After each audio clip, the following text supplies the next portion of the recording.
Hey Jogger peeps, welcome back to Flag/Fan Friday. Hope you liked the Iran episode. Alright, so very quickly, one thing I got kind of wrong in the episode was the Armenian monastic ensembles of Iran. I accidentally used this picture. However, I believe this is the correct image. You have to admit, they look pretty freaking similar though. Like they both are built on a cliff with two conical steeples and one's big, one's small. Oh, and when I wrote the script, I didn't even realize, but I didn't even mention any notable people from Iran like I usually do. It just blew past like, I didn't even realize it. So very quickly, here are just a few notable people from Iran. King Cyrus, Xerxes, Zoroaster, poets Ferdowsi and Attar of Nishapur, Ulugh Beg, graphic novelist Marjan Satrapi, who made that really cool Persepolis comic and movie, Mandana Karimi, Shahab Hosseini, and gold medalist Hadi Saeed. And of course, there's a lot more, but we don't really have too much time to get into that because this is Flag Friday. We gotta talk about the flag, which by the way, I think you're gonna like this episode because you know why. All right, without further ado.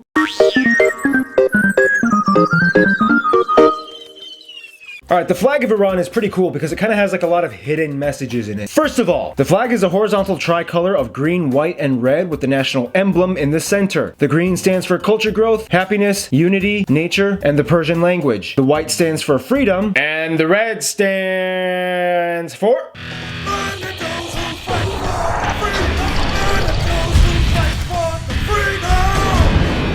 Once again, thank you, Ken, for making that animation. By the way, guys, you can check him out on Instagram. He has an Instagram. He has a lot of cool stuff on it. Now, here's where things get a little technical. You can see that on the central facing edges of both the green and red bars is a pattern-looking thing. Those are actually the words Allahu Akbar written in the stylized Kufic script 11 times on each side, making it 22 times repeated to represent the 22nd of the month of Bahman in the Iranian calendar, which landed on the 11th of February of 1979, which marked the beginning of the Islamic Republic. In the middle lies the national emblem, or the Tawhid, a stylized symmetrical composition of images that looks like a crescent and swords. However, they are actually letters forming an overlapping monogram of the Shahada, which is the universal declaration of Islam, meaning there is no God except for Allah, all shaped in the form of a tulip-looking image. So basically, they mashed a bunch of letters together to say something. Kind of like the Louis Vuitton logo, or Chanel, or Gucci, or the Geography Now logo. Now just keep in mind, these images are actually relatively recent in contrast to Iran's history and other variants in the past. During the Achaemenid Empire, they used the Shabaz falcon, and during the modern era, between the 16th and 20th centuries, they used variants of lions on their emblems, and finally, during the last imperial state, they used the sovereign coat of arms, which looked like this under the Shah times, until he was deposed and the revolution began. And that's about it! We don't have to do a coat of arms section because the emblem is kind of what they use. So, yeah, we just killed two birds with one stone. Woohoo! Minimal effort! Which means you know what time it is. Geography fan mail time! Now, here's the thing. Ever since I mentioned that I was going to go to Canada before this year is over for the 150th anniversary thing, I've been getting an influx of Canadian mail, all the way to the point where now I have a separate Canadian pile. So let's just get the Canada stuff over with first. Okay, got two postcards, one from New Brunswick and one from Prince Rupert Island, from Felix and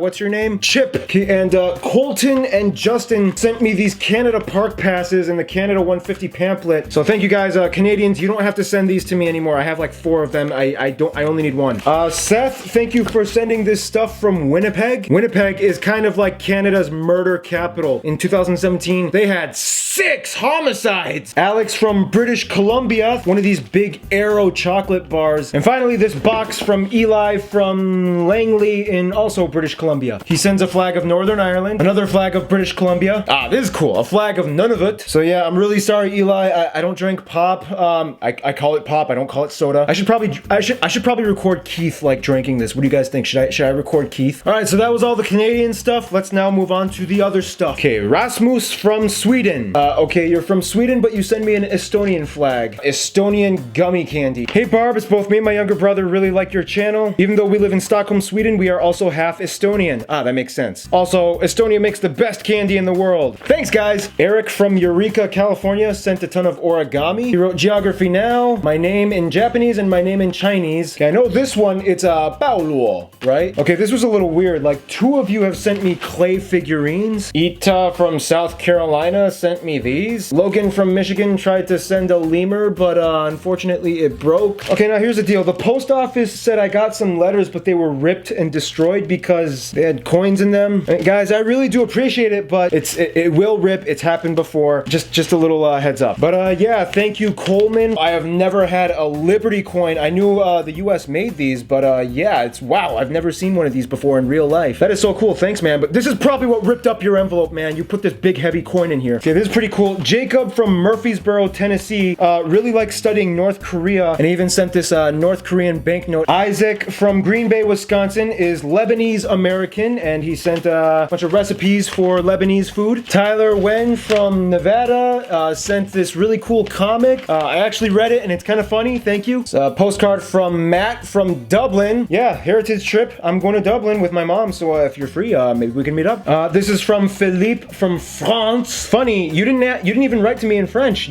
Everything was written in English. By the way, you have really, really good handwriting. Now, this is really cool. Philippe actually used to live in Mauritania for a little bit, and he brought back these really cool banknotes from Mauritania. I've never seen a Mauritanian banknote. That's so cool, man. Speaking of Europe, Lily from Germany. She sends this flag from the Bundesland Schleswig-Holstein in the north of Germany. And oh, marzipan chocolate. You know marzipan is my weakness. Oh, wow. And she sent a bunch of these old German mark coins from before the euro. Oh, dude, this is 1950? Thanks, Lily. Thank you, Kit from London, England, who visited the Isles of Scilly and sent these cool postcards and this pamphlet. And finally, I got this package from Jess from Adelaide, Australia. Okay, guys, if you don't know, Jess is one of my original subscribers. I remember her. She was there since the very beginning. Jess, before I even open this, I just want to say I really appreciate how long you've been subscribed and how long you've been following Geography Now for all these years. All right. Wow. Wow. Wow. Australian wool socks? Oh, dude, they got little koalas on them. I'm not even going to hesitate. I'm just going to put them on now. All right. Yes! Very light material. It's wool, but it's so light. Oh my gosh. She sent all these Australian coasters. There's a kangaroo, emu, koalas, Tasmanian devils, wombats, and echidna. These really cool postcards. This Australia tea towel. What? It has like everything Australia on it. This is, I don't even want to use this as a towel. I just want to use this as like a poster. Dear, put another shrimp on the Barbie.